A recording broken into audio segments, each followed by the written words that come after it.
다 같이 일어서셔서 찬양하라 내 영혼아 찬양하십니다.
다 함께 묵상 기도 드리심으로 부활절 둘째 주일 예배를 하나님께 드립니다.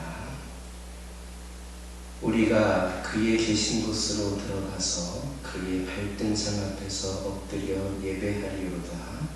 여호와여 일어나사 주의 권능의 계와 함께 평안한 곳으로 들어가소서.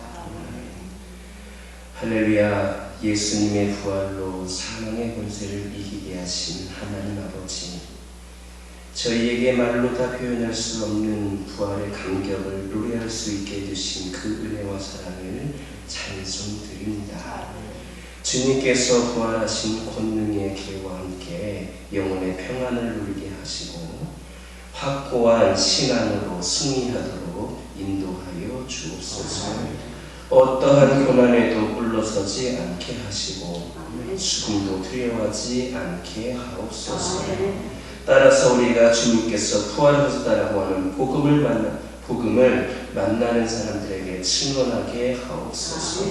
죽음을 이기시고 부활하신 예수님 이름으로 기원하옵나이다. 주가 보이신 생명의 길 찬양하시겠습니다.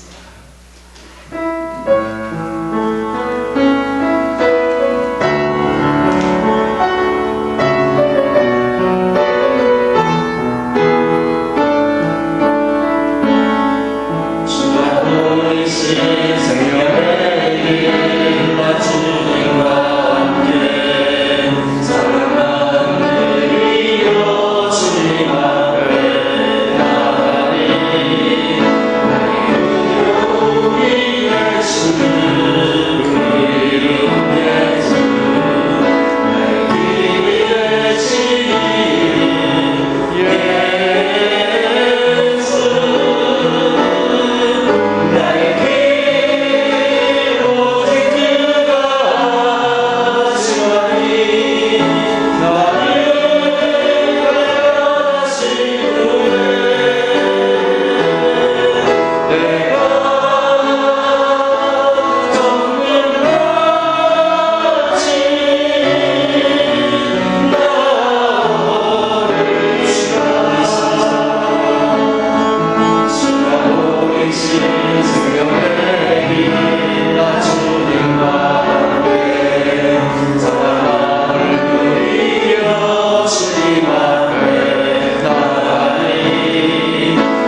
할렐루야.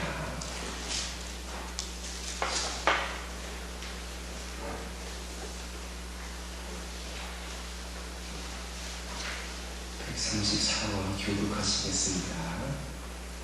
내가 받은 것을 먼저 너희에게 전하였느니 이는 성경대로 그리스도께서 우리 죄를 위하여 죽으시고 장사 주님과 되셨다가 성경대로 사흘만에 다시 살아나사 개발에게 죽으시고 후에 12 제자에게와 그 후에 500여 형제에게 일시에 보이셨나니 그 중에 지금까지 깨닫는 자가 있고 어떤 사람은 잠들었으며 그 후에 야고보에게 보이셨으며 그 후에 모든 사도에게와 맨 나중에 만삭되지 못하여 난 자 같은 데게도 보이셨느니라. 그리스도께서 만일 다시 살아나지 못하시면 우리가 조만도 볼 것이요 또 너희 눈도 볼 것이며 만일 그리스도 안에서 우리가 바라는 것이 다만 이 세상의 삶뿐이면 모든 사람 가운데 우리가 더 불쌍한 자이리라. 그러나 이제 그리스도께서 죽은 자 가운데서 다시 살아나사 잠자는 자들의 첫 열매가 되셨도다. 아멘. 이 시간 지난 한 주간의 삶을 돌아보면서 참여의 기도를 하나님께 드립니다.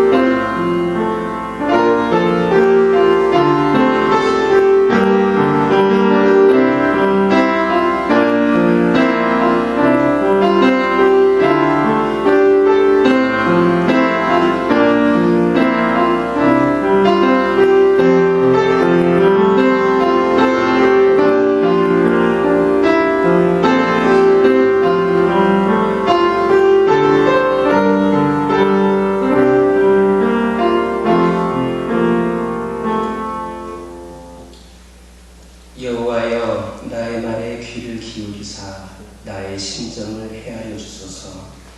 나의 왕 나의 하나님이여 내가 부르짖는 소리를 들으소서.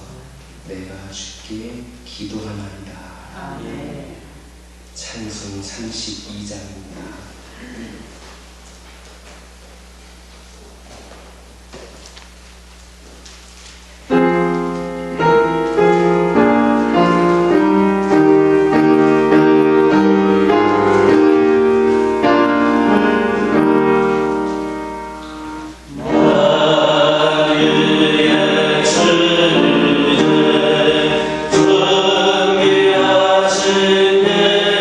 예수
언제나 변함없이 우리를 사랑하여 주시는 하나님 아버지 은혜를 감사드립니다.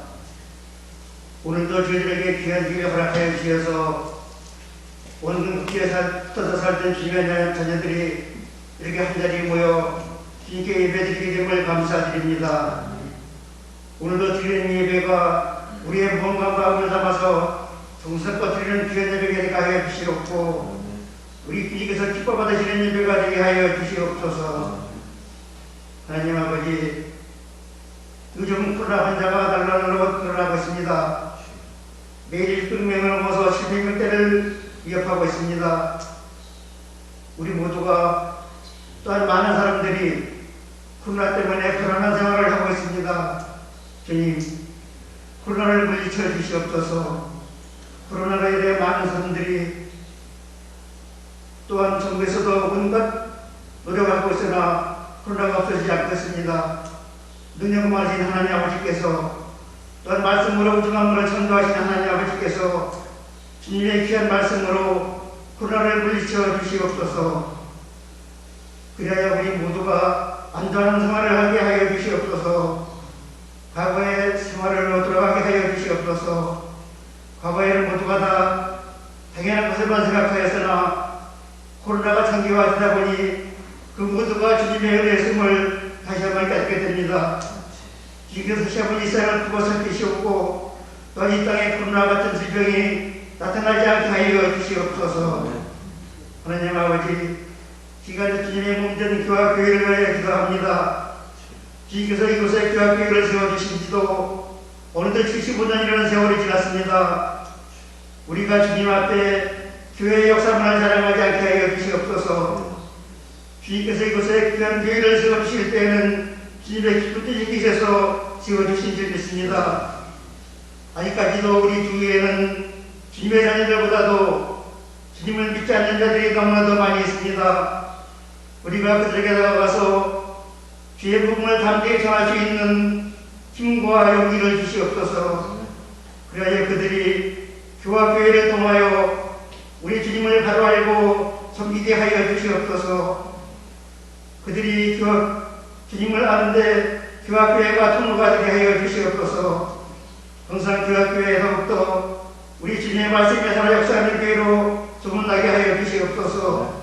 또한 교학교회에 항상 주님의 사랑이 흘러 넘치는 교회로 소문나게 하여 주시옵소서. 그래야 지역의 많은 사람들이 교학교회로 몰려나오는 역사가 일어나게 하여 주시옵소서. 또한 하나님 아버지, 교회 주일학교와 유년부를 위하여 기도합니다. 지금 비록 적은 인원들이 모이고 있사오나 우리 주님께서 말씀하시기를 네 시작은 비약하였으나 나중은 신비 창대하리라는 말씀을 붙들고 의지합니다. 주님, 아무리 학교 공부도 중요하고 세교육도 중요하지만은 먼저 그들이 어릴 적부터 주님의 말씀을 양되게 하여 주시옵소서. 이를 위하여 항상 봉사하고 수고하시는 전도사님과 교사 선생님들의 애들이 같이 하여 주시옵소서. 그들의 수고가 헛되지 않게 하여 주시옵고 더욱더 신앙사에 많은 열매 맺게 하여 주시옵소서. 교회는 주일학교와 학생회가 많이 부흥되어야 교회 앞날이 밝은 줄 압니다. 그들이 장차 교회의 희망이고 교회의 앞날을 책임질 자들이오니 주님께서 많은 학생들을 보내주셔서 그들이 어릴 때부터 주님의 말씀으로 양육되게 하여 주시옵소서. 하나님 아버지, 제가 또한 귀한 주님의 말씀을 들으려고 합니다. 말씀을 전하신 목사님 노니까 더욱더 강건한 무릎 붙들어 주시옵고 그 가정도 늘 지켜 주시옵소서. 이 시간도 귀한 말씀을 전하실 때에 그 자체는 십자가 비에 감추어 주시옵고 말씀의 능력이 나타나시어 듣는 저희들 하여금 은혜 충만한 귀한 시간 되게 하여 주시옵소서. 저희들 또한 그 말씀을 듣고 한쪽 귀로 듣고 한쪽 귀로 흘리는 어리석은 자들이 되지 않게 하여 주시옵고 항상 마음속 깊이 간직하고 앞으로 한쪽으로 살아갈 때도 늘 말씀을 묵상하고 말씀에 의지하여 살아가는 자들 다 되게 하여 주시옵소서. 이 시간도 부족한 종이 입술이 눈하여 미처 알리지 못한 것도 많사오나 주님께서는 모든 것을 다하시게 했사오니 모든 것이 주님의 뜻대로 이루어지게 하여 주시옵소서. 이 모든 말씀을 거룩하신 주 예수 그리스도의 이름 받들어 감사하며 기도드리옵니다.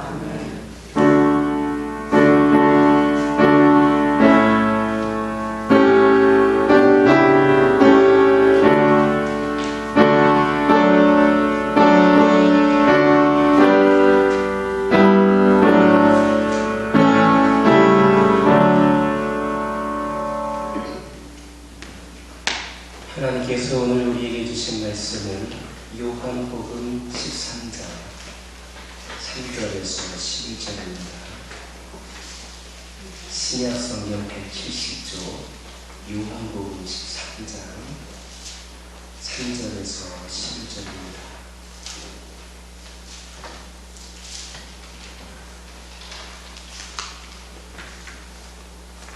한 절씩 교독합니다. 저녁 먹는 중 예수는 아버지께서 모든 것을 자기 손에 맡기신 것과 또 자기가 하나님께로부터 오셨다가 하나님께로 돌아가실 것을 아시고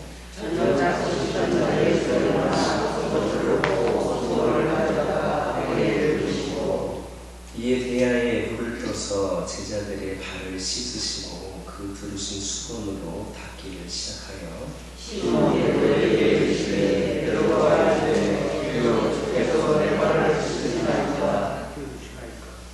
예수께서 대답하여 이르시되 내가 하는 것을 내가 지금은 알지 못하나 그 이후에는 알리라. 베드로가 이르되 내가 너를 절대로 씻지 못하시니라. 예수께서 대답하시되 내가 너를 씻어주지 아니하면 내가 나와 상관이 없느니라. 시몬 베드로가 이르되 주여 내 발뿐 아니라 손과 머리도 씻어 주옵소서. 예수께서 이르시되 이미 물하면 발밖에 씻을 필요가 없느니라. 온몸이 깨끗하다. 너희가 깨끗하나 나는 아니라 하시니. 함께 읽겠습니다. 이는 자기를 발자가 누구인지 아시거나 그러므로 나는 깨끗하게 하리라 하시거나. 이 시간 특별히 손님이 오셨습니다. 우리 예배를 더 빛내기 위하여서 우리 임미진 집사님, 김동민 박사의 시간 찬양으로 영광을 드립니다.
이 시간 옆에 계신 분들과 인사를 나누겠습니다. 하나님께서 여러분과 함께하길 원하십니다.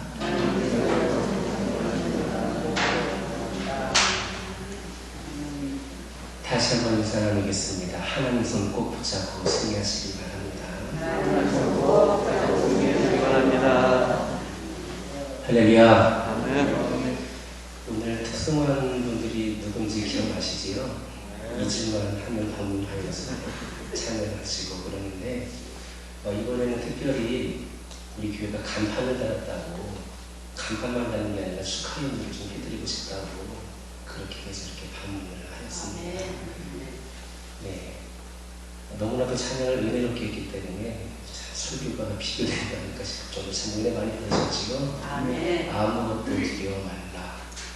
요즘에 확진자도 많이 늘어난다는 참 불안하기도 하고 힘들기도 할 텐데 이 찬양 기억하면서 아무것도 두려워하지 않는 우리 성도들 되시기를 예수님의 이름으로 기도드립니다.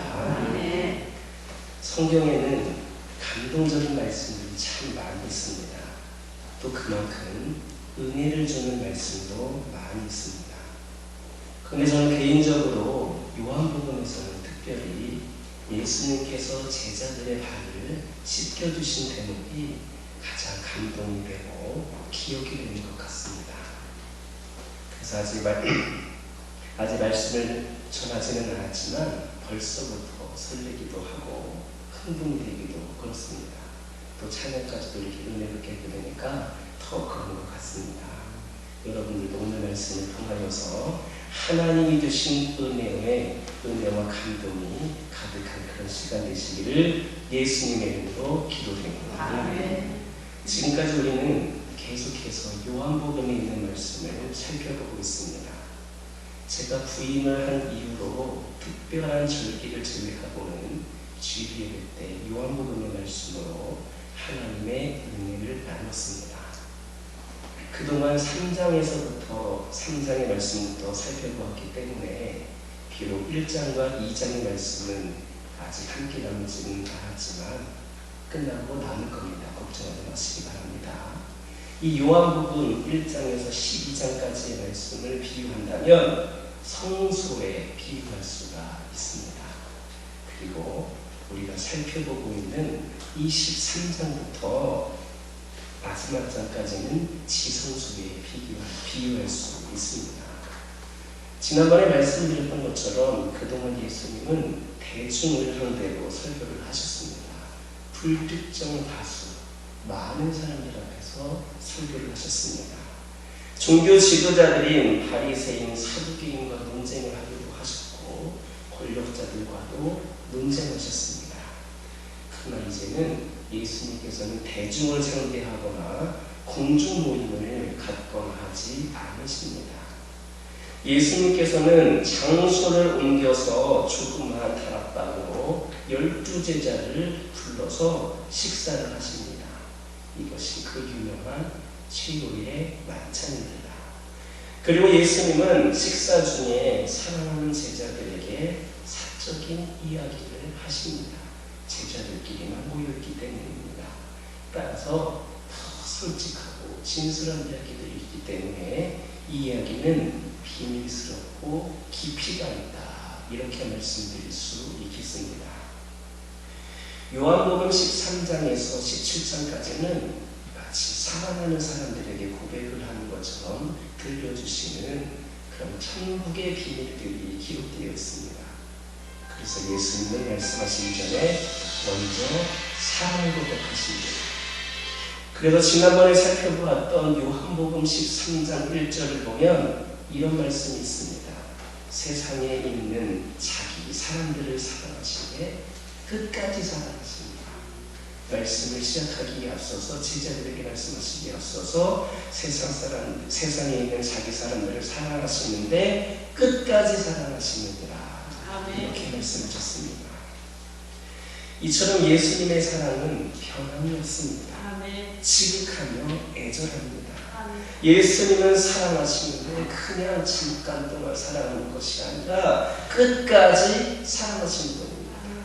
도중에 포기하지 않고 아무 조건도 없이 생명을 바쳐서 사랑하십니다. 우리 우리를 사랑하십니다. 13장의 말씀에서 우리가 배울 수 있는 것은 예수님은 일을 시작하시기 전에 먼저 사랑을 하셨다는 사실입니다. 사랑을 이야기하셨다는 겁니다. 사랑에 대한 고백과 결단이 없이 일을 하거나 사역을 하면 많은 문제가 생깁니다. 무슨 일을 하든지 먼저 사랑을 고백한 후에 시작을 해야 합니다. 이 사랑이 기초가 되면 모든 일이 물 흐르듯이 자연스럽게 되는 겁니다. 많은 일들이 그렇겠지만 특히 하나님의 일, 교회 일이 그렇습니다.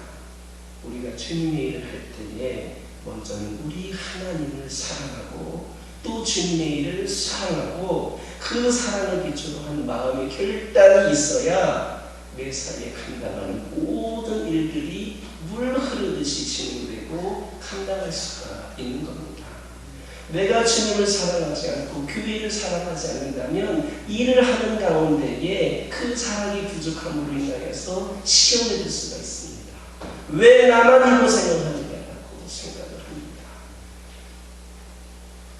우리 이문수 장로님, 현옥성 권사님 어떻게 러브스토리를 갖고 계신지 모르겠지만 그때는 연애하던 시절에는 하늘의 별이라도 따지겠다. 사실 별 따지 못하는데 내가 그렇게까지 하겠다라고 하면서 고백을 하지 않습니까? 그렇게 내가 깊이 사랑하야만 그 결단이 있어야만 그렇게 사랑을 할 수가 있고 그렇기 때문에 별도 따라줄 수도 있고 세계 여행도 할 수가 모든 거 다 해줄 수 있는 겁니다. 사랑하니까 퍼줄 수 있는 겁니다. 우리 임예진 이사님하고 동민이가 이 교회를 방문하였는데 경기도 광주에서 뭐가 이곳 가지고 있습니까? 하나님을 위해서 찬양하는 것이 너무나도 좋고 우리 교회를 위해서 찬양하는 자리가 기쁘니까 이 자리에 오는 것 아니겠습니까? 그냥 제가 오라고 했으면 혹시라도 싫어했을지는 모르겠지만 먼저 내 마음의 결단이 생기고 내가 주님을 사모하는 마음이 있으니까 그렇게 오는 겁니다.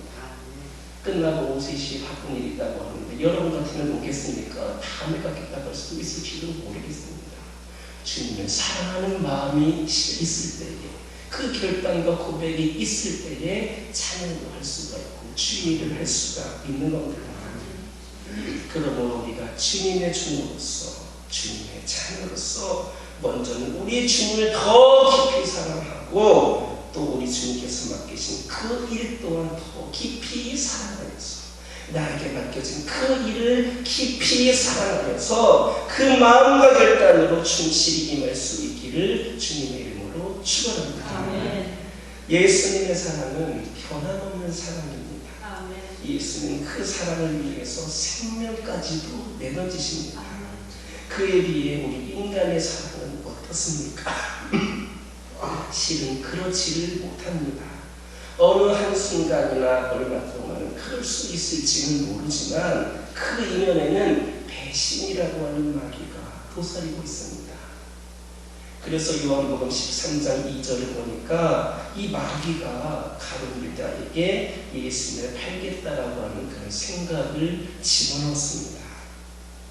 그렇다면 모든 죄라고 하는 것은 마귀가 시켜서 하는 것이고 인간은 그렇다면 아무런 책임이 없는 것인가?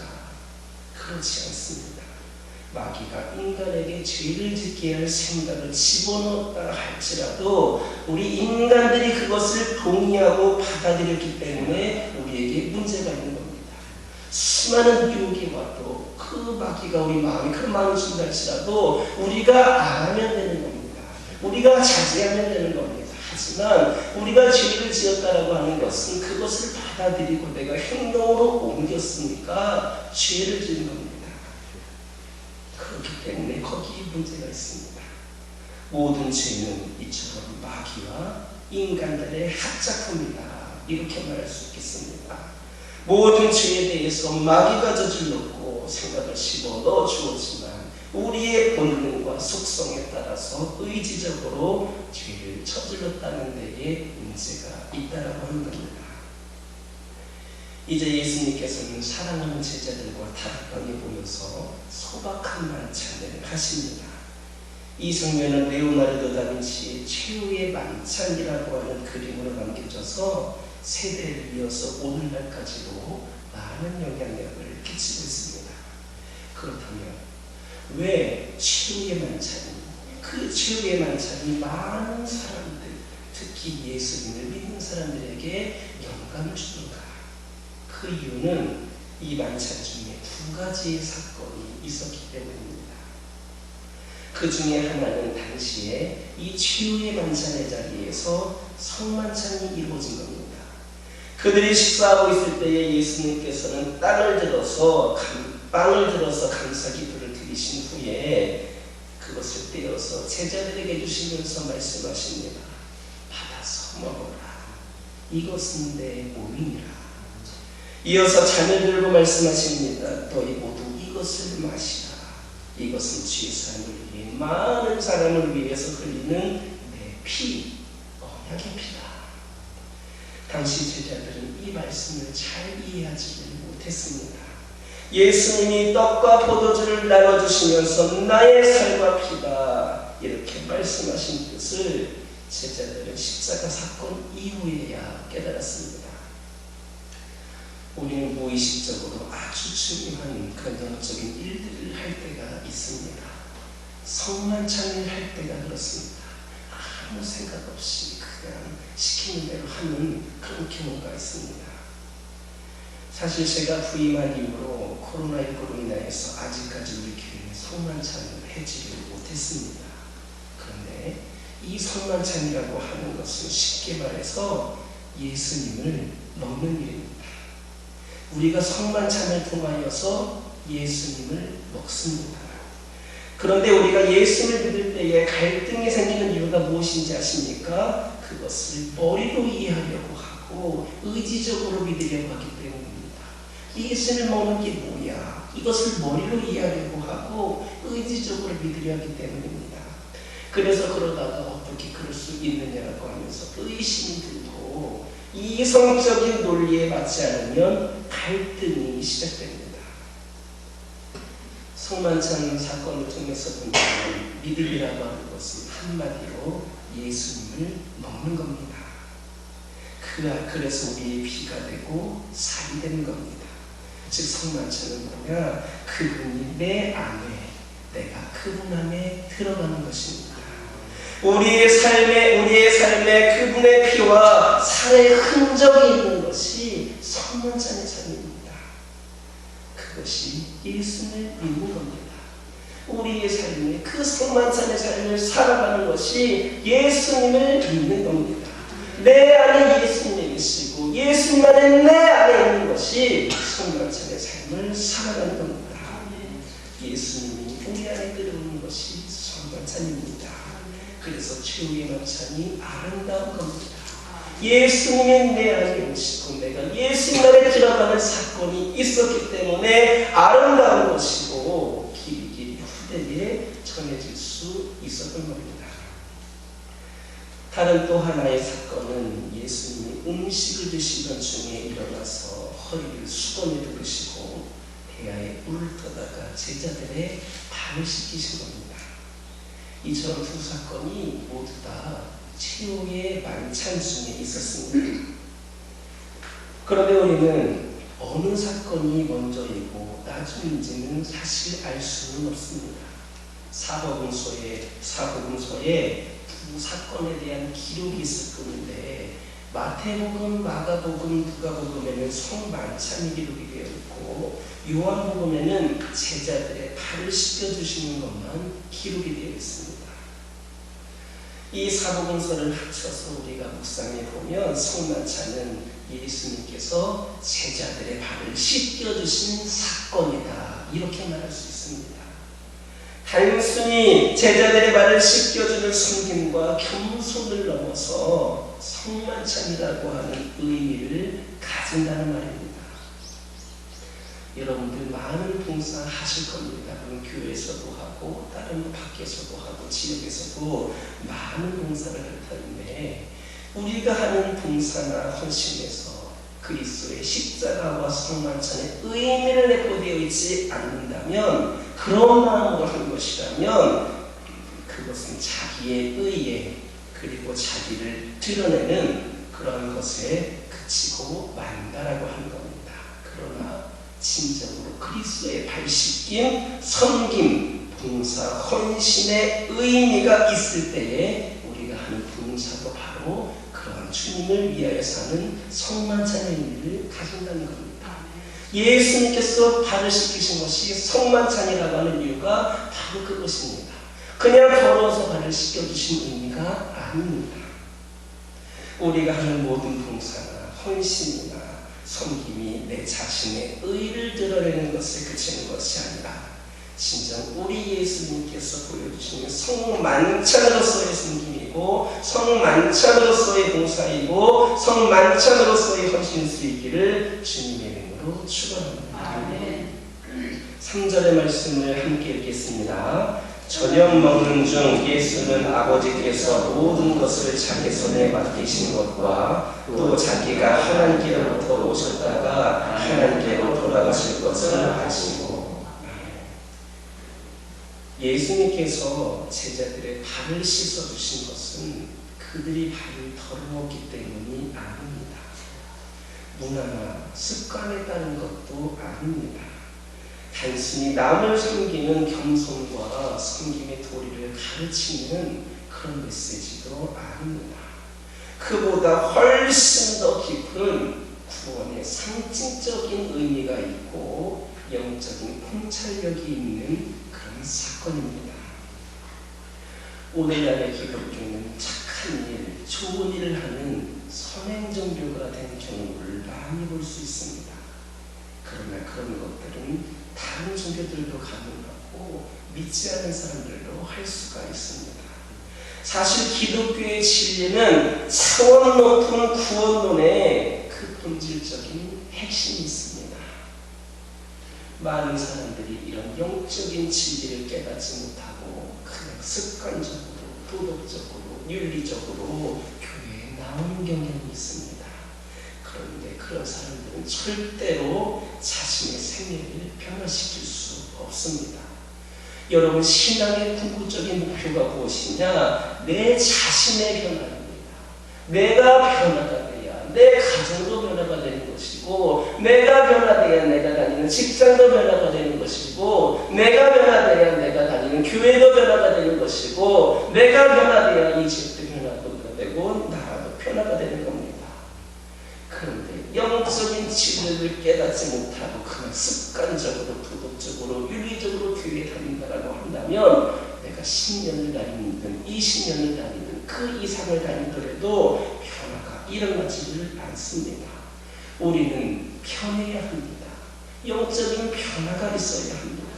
하나님을 믿는다라고 하면서도 내 삶에 변화가 없다면 그것은 가짜입니다. 하나님을 믿는 것이 아니라 그냥 교회에 다니는 겁니다. 우리의 더러운 말을 단순히 관습, 예의, 섬김, 봉사의 의미로 씻겨준 것이라면 그것은 목욕업 종사자가 씻겨준 것과 차이가 없습니다. 그들에게 돈을 주면 발뿐만 아니라 온몸을 다 깨끗하게 씻겨줍니다. 그런 것에 사실 감동받습니까? 내가 돈을 줘서 그 사람이 나의 때를 밀어줬는데 깨끗하게 닦아줬다고 이러면 감동받습니까? 아니지 않습니까? 그런데 발을 씻겨주면 안 되는 사람이 발을 씻겨줄 때에 감동이 되는 겁니다. 하나님께서 우리의 발을 씻겨주시니까 큰 충격에서 감동이 오는 겁니다. 만약에 집안의 어른이 여러분들의 발을 씻겨주겠다라고 한다면 일순간 자녀들이라든지 후손들이 움찔할 겁니다. 이것이 바로 예수님께서 제자들의 발을 씻겨주신 사건입니다. 네, 나의 발을 씻어주실 분이 아니신데 씻어줘서는 안 될 뿐이라고 생각했던 그분이 나의 발을 씻겨주셨기 때문입니다. 여러분, 우리의 삶도 그렇습니다. 그냥 보통 사람들과 똑같은 삶을 사는 것은 그리스도인으로서 의미가 없습니다. 세상 사람들이 우리가 그렇게 살 것이다라고 생각하지도 못했던 그 모습으로 살아갈 때에, 그들이 기대했던 것 그 이상으로 살아갈 때에 그들은 우리의 모습을 통하여서, 여러분들의 모습을 통하여서, 그리스도인들의 모습을 통하여서 감동을 받는 겁니다. 그리고 그 감동은 결국에는 그들을 예수님의 품으로 인도하는 기회가 되는 겁니다. 나를 위해서 기도할 것도 많고 넘쳐나는데 그 없는 시간을 쪼개면서까지 내가 다른 사람을 위해서 기도한다면 그 기도받는 사람은 감동할 겁니다. 나도 부족하여서 내가 먹고 살기도 힘든 상황인데 그 없는 가운데에서도 이웃을 위해 작게나마 섬길 수 있다면 그 섬김을 받는 사람은 감동할 겁니다. 어떻게 나를 섬길 수가 없느냐, 너도 힘든데 말할 겁니다. 내 몸이 조금 불편한데 그 연약한 몸으로라도 하나님을 섬기거나 이웃을 섬긴다면 그 감동도 결코 작지 않을 겁니다.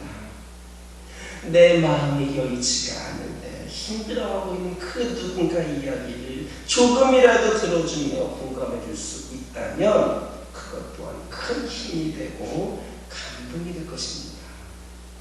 이처럼 예수님이 제자들의 발을 씻겨줄 그럴 위치에 있는 분이 아니신데 제자들의 발을 씻겨주셔서 그들에게 감동과 은혜를 주셨던 것처럼 내가 그런 상황이 아닌데 그런 형편이 아닌데 내가 그럴 위치가 아닌데 그럴 수 있는 사람이 아님에도 불구하고 우리 예수님처럼 내 자신보다 다른 사람, 특히 나보다 연약하고 부족한 사람까지도 섬길 수 있는, 그래서 감동을 줄 수 있는 사람들이 바로 우리 모두가 되기를 예수님의 이름으로 기도드립니다. 4절에서 5절에 있는 말씀 함께 읽겠습니다. 저녁 자수시던 자리에서 일어나 겉옷을 벗고 수건을 가져다가 허리에 두시고 위에 대야에 물을 떠서 제자들의 발을 씻으시고 그 두르신 수건으로 닦기를 시작하여. 우리 이 말씀에서 몇 가지의 사실을 발견할 수 있습니다. 첫째, 예수님은 말씀이 없으시다는 겁니다. 진정한 사랑에는 말이었고 변명이었습니다. 진정한 사랑은 조건 없는 행동이고 이유 없는 실천입니다. 예수님은 사랑과 애정으로 아무 말 없이 제자들의 발을 씻겨주셨습니다. 예수님의 발을 씻겨주시면서 베드로 너는 왜 이렇게 떼꾸저물이 나오느냐, 너 발을 언제 씻었니, 뭐 했느니, 이런 대화 하셨습니까? 아무 말씀 없이 그렇게 우리 예수님께서는 사랑으로 제자들의 발을 씻겨주셨습니다. 두 번째로 예수님께서는 제자들의 발을 씻겨줄 때에 종의 모습을 가셨습니다. 진정한 사랑에는 지배자의 모습이 있지를 않습니다. 종의 모습이 있습니다. 우리가 좋은 일을 하고도 사람들에게 감동을 주지 못하는 이유는 무엇이냐? 종의 모습이 아니라 능력자의 행색을 드러내기 때문입니다. 내가 가진 사람으로서 도왔다라고 그렇게 생색을 내기 때문입니다. 우리가 종의 모습으로 헌신할 때에 다른 사람에게 감동을 줄 수 있습니다. 세 번째로 예수님이 제자들의 발을 씻겨주신 것은 육체의 노동을 포함하고 있습니다. 말과 생각만으로 하신 것이 아닙니다. 예수님께서는 제자들의 발을 씻기신 후에 어떤 일까지 하셨습니까? 그 젖은 발을 수건으로 닦아주시면서 깨끗이 마무리까지 해주셨습니다. 이렇게 진정한 사랑은 다른 사람이 하기 싫어하는 것을 한다는 뜻입니다. 나도 싫고 너도 싫은 것을 할 때 그것이 진정한 사랑입니다. 네 번째로 예수님이 제자들의 그 발을 씻겨주시는 모습에서 하늘의 보좌를 버리고 세상에 오셔서 십자가에서 처참하게 죽으시는 모습을 볼 수가 있습니다. 그래서 빌립보서 2장 6절에서 8절 보면 이런 말씀이 있습니다. 그는 근본 하나님의 본체시나 하나님과 동등됨을 취할 것으로 여기지 아니하시고 오히려 자기를 비워 종의 형체를 가지사 사람들과 같이 되셨고 사람의 모양으로 나타나사 자기를 낮추시고 죽기까지 복종하셨으니 곧 십자가에서 죽으십니다. 이 얼마나 아름다운 그림입니까? 힘이 있는 사람이 양보하는 모습은 아름답습니다. 능력 있는 사람이 양보하면 감동을 줍니다. 아주 귀한 분이 종의 모습으로 다가올 때에 우리는 형언할 수 없는 존경과 사랑을 보냅니다. 그분이 바로 우리 주 예수 그리스도이십니다. 우리 주 예수 그리스도이십니다. 그분께서는 하나님의 아들이시고 그리고 이 세상의 모든 것을 만물에 주관되시는 그 주님이심에도 불구하고 종의 모습으로 인간의 가장 낮은 것까지도 그렇게 깨끗하게 닦아주시면서까지 심지어는 목숨을 내던지시면서까지 섬기셨습니다. 여러분들도 내가 다른 사람보다 조금 더 가진 것이 있다면, 내가 다른 사람보다 조금 더 힘이 있다면 그들을 위해서 더 양보하고 그들 앞에서 더 낮아지고 겸손할 수 있는 우리 모두가 되기를 주님의 이름으로 축원합니다. 세상에 올 수 없는 분이 친히 오셔서 제자들의 발을 씻겨주셨습니다. 한 사람씩 씻기시고 이제 마지막으로 베드로에 이르렀습니다. 6절에 있는 말씀 함께 읽겠습니다. 시몬 베드로에게 이르시니 베드로가 이르되 주여 주께서 내 발을 씻으시나이다. 여기에서 우리는 베드로의 심리가 불편하다는 것을 알 수가 있습니다. 차라리 예수님께서 베드로야 이리 와서 내 발을 씻겨라 하셨다면 편했을 겁니다. 그러면 베드로는 역시 우리 주님은 나를 알아보신다니까 이렇게 말했을지도 모릅니다. 예수님이 다른 제자들의 발을 씻기시며 차츰 다가오시자 베드로는 불안해하고 당황스러웠을 겁니다. 그래서 베드로는 주여 제 발도 씻기려고 하십니까? 라고 말합니다. 그러나 여기에서 중요한 것은 주님이 주시는 일을 그대로 수용하는 겁니다. 그것이 겸손입니다. 우리 주님이 발을 씻기러 오셨을 때에 그냥 발을 내밀 수 있는 것이 진정으로 겸손이고 이것이 믿음이고 그분에게 순종하는 겁니다. 흔히 우리는 예수를 믿으면서 끝까지 개인의 자존심이라든지 체면을 염두에 둡니다. 지금 베드로가 아마도 그런 심정이었을 것으로 보여집니다. 주께서 이렇게 창피를 주시니까 차라리 저에게 주님의 발을 씻기라고 말씀하십시오. 그러면 제가 기꺼이 씻어드리겠습니다. 그러나 예수님은 허락지 않으십니다. 예수님은 대답하십니다. 7절에 있는 말씀 함께 읽겠습니다. 예수께서 대답하여 이르시되 내가 아는 것을 내가 지금은 알지 못하나 그 이후에는 알리라. 베드로는 예수님이 발을 씻겨주시는 것을 그저 단순히 발 씻기는 것으로 해석을 하였지만 예수님 거기에 영적인 의미를 주셨습니다. 이렇게 똑같은 사건을 두고도 주님과 베드로는 대화가 되지 않고 뜻이 통하지를 않습니다. 그러나 베드로는 물러서지 않고 막무가내입니다. 8절에 있는 말씀 함께 읽겠습니다. 베드로가 이르되 내 발을 절대로 씻기지 못하시리이다. 예수께서 대답하시되 내가 너를 씻어주지 아니하면 내가 나와 상관이 없느니라. 베드로는 주님께서 절대로 내 발을 씻기시지 못하실 것이다 라고 우깁니다. 그러자 예수님은 내가 네 발을 씻겨주지 않으면 너와 나는 아무 상관이 없다 말씀하십니다. 그러자 베드로는 겁을 먹고 태도를 바꿉니다. 9절에 있는 말씀 함께 읽겠습니다. 시몬 베드로가 이르되 주여 내 발뿐만 아니라 손과 머리도 씻어주옵소서. 베드로는 처음에는 절대로 내 발을 씻기시지 못한다라고 우기다가 나중에는 발뿐만 아니라 손과 머리도 씻겨달라고 이야기를 합니다. 그러나 이것은 극단적인 신앙으로 매우 위험한 모습입니다. 우리도 세상을 살다 보면 극단적으로 생각하기 쉽습니다. 그래서 사실 이단에 빠지기가 쉬운 겁니다. 이단은 한자로 다르기 끝단자입니다. 처음에는 같은데 끝이 다른 것이 이단입니다. 즉 지나치게 강조한다거나 극단적으로 몰아가는 것은 위험합니다.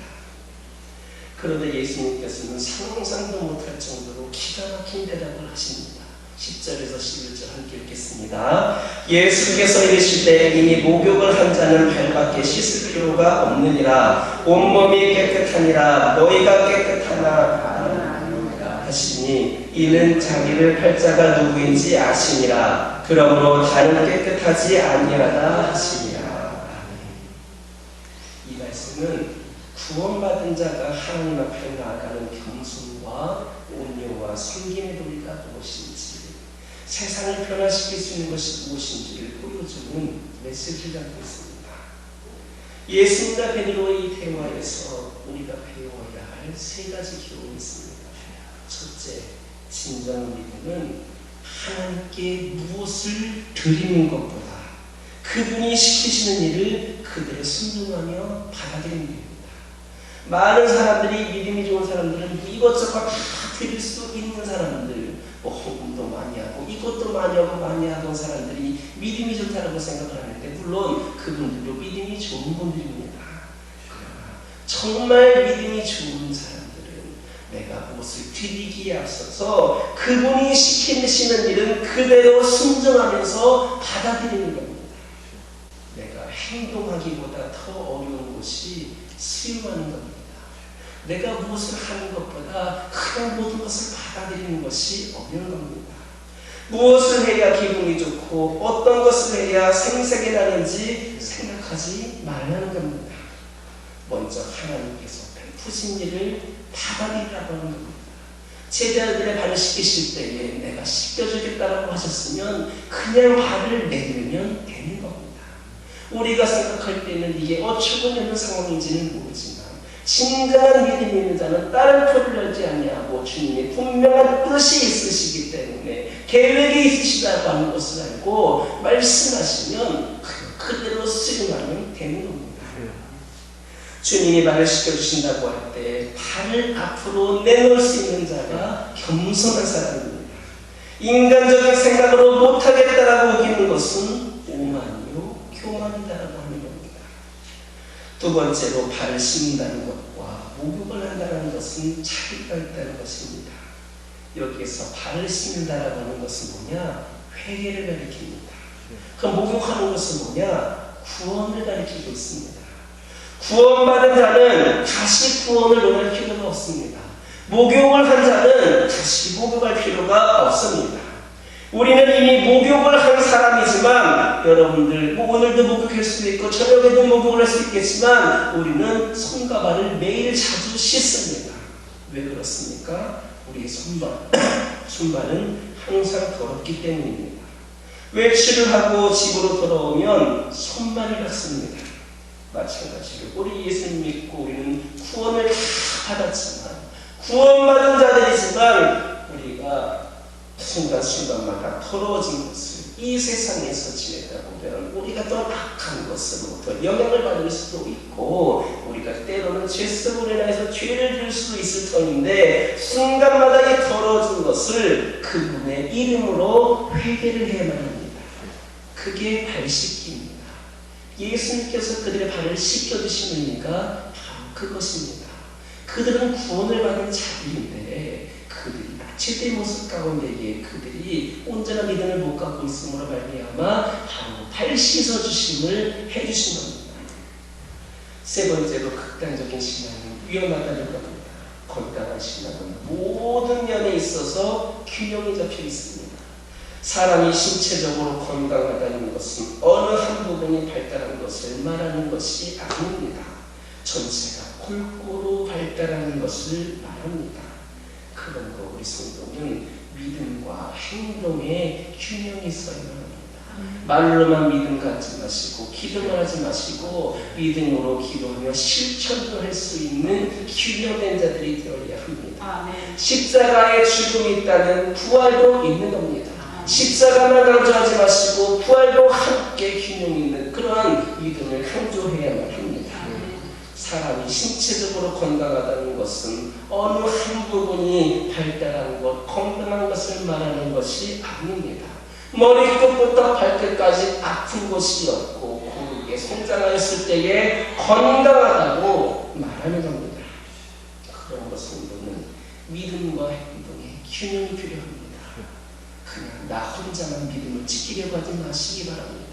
진정한 믿음이 있는 자는 삶을 통하여서 그 믿음을 드러내고 실천하고 행동해야만 합니다.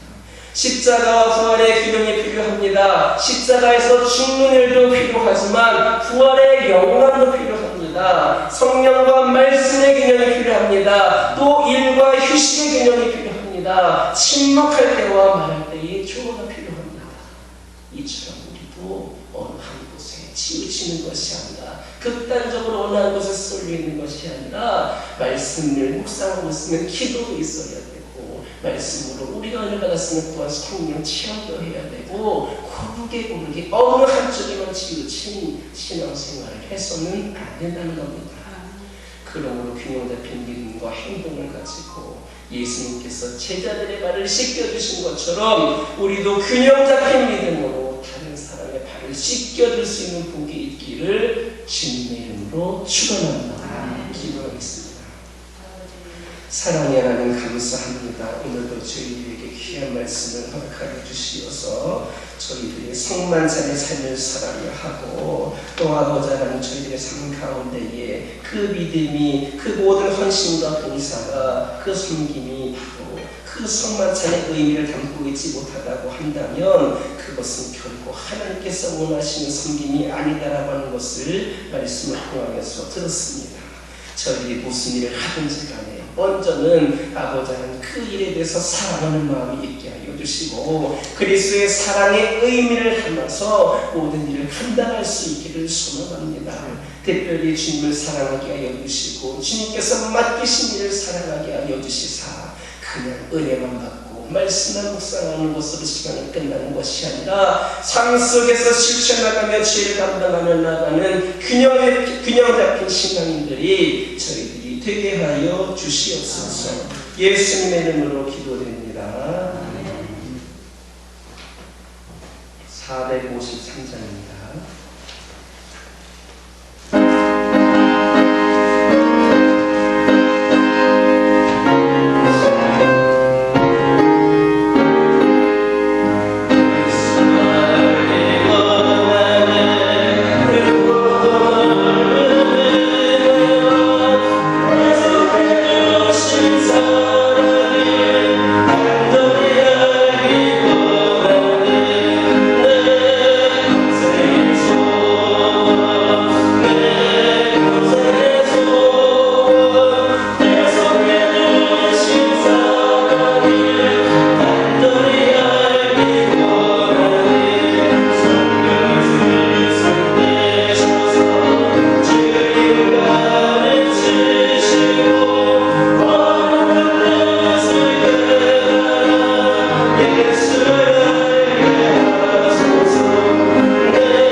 하늘 영광 보여주며 저희에게 대속의 은혜를 주신 하나님 아버지, 지난 한 주간에도 저희의 필요를 채워주시고 섭리해 주신 은혜를 감사드립니다. 부활하신 주님께 구운 생선 한 더막을 드린 제자의 심정으로 적은 예물을 봉헌하니 기꺼이 받아 주옵소서. 우리가 하나님 아버지께 예물을 봉헌할 때에 인색한 마음이나 억지로 드리지 말게 하시고 온 정성을 다하여 드리는 성도들 되게 하옵소서. 이 시간 일마다 때마다 진리의 등불로 어두운 인생길을 인도하여 주셔서 허탈한 곳에 마음 쓰지 않고 손이 수고한 대로 결실을 거두어 주시는 하나님의 은혜를 찬양하는 마음을 담아 예물을 드립니다.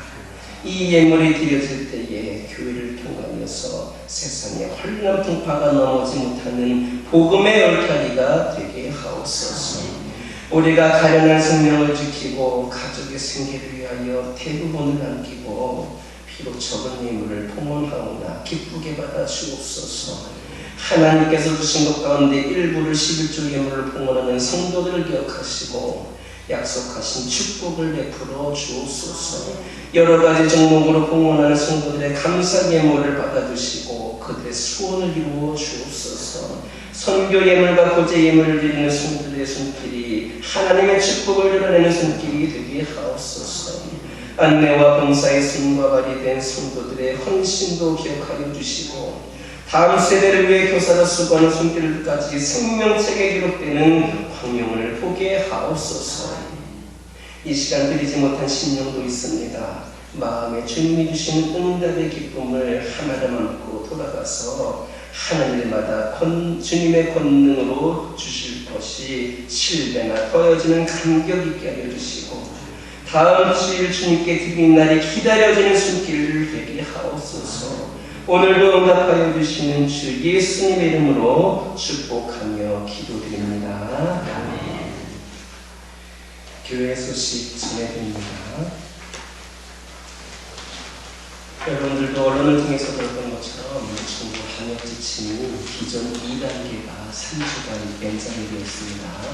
5월 2일 주일까지 우리 교회는 20%의 인원 지금처럼 예배를 드리고 방역수를 잘 지키면서 예배를 드리려고 합니다. 그렇지만 계속해서 확진자가 증가하고 있기 때문에 여러분들 긴장 늦추지 마시고 함께 기도하면서 절제할 것은 절제하고 또 조심할 것은 조심하면서 먼저 방역에 본이 되는 여러분들이 되셨으면 좋겠습니다. 영적인 방역을 위해서도 최선을 다하시기 바랍니다. 사랑의 편지 지역사회 부르는 적극적으로 참여해 주시기 바랍니다.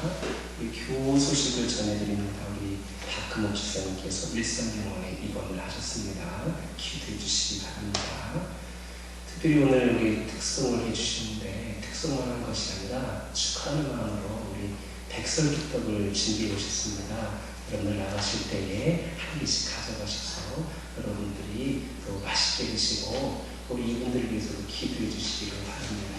어느 곳에 가든지 하나님의 귀한 열매를 맺는 우리 집사님과 우리 학생이 될 수 있도록 기도해 주시기를 바랍니다. 다시 한번 인사 나누겠습니다. 한 주간도 말씀으로 승리하시기 바랍니다.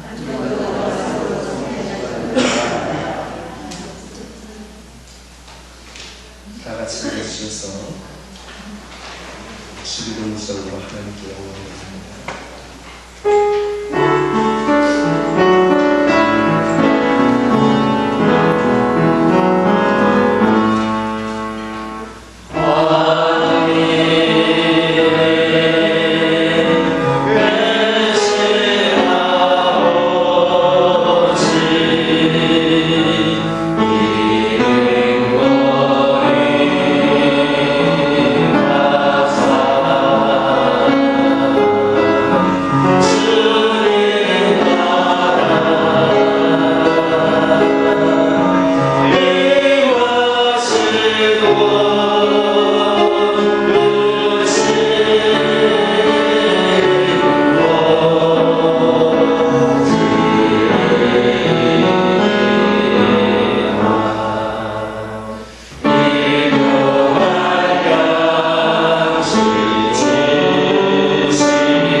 3일 만에 부활하셔서 우리에게 소망을 주신 예수 그리스도의 은혜와 풍성하신 긍휼로 사랑을 나타내신 하나님 아버지의 사랑하심과 속사람이 강건하도록 날마다 능력 주시는 성령의 역사와 도우심이 오늘 주님께 예배하며 구원 얻은 기쁨을 다시 한번 느끼고 감격하여 돌아가는 모든 주의 백성들 위해 이들의 가정과 교회 위에 이제로부터 영원토록 함께하여 주시옵기를 간절히 축원하옵나이다.